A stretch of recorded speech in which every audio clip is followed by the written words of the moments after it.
Get ready to unlock seamless international finance with your new Wise Bank account. First, head over to Wisecom. You'll see a prominent Open a Wise Account button. Click on that to begin.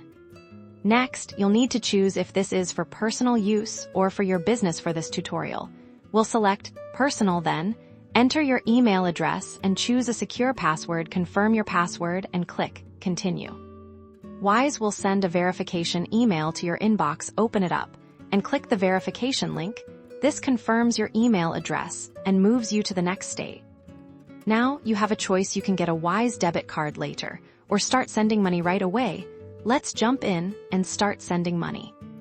This is where the magic happens. You'll select the currencies you want to hold and convert between. For example, you might want to hold US dollars and convert them to euros. Just select your desired currencies.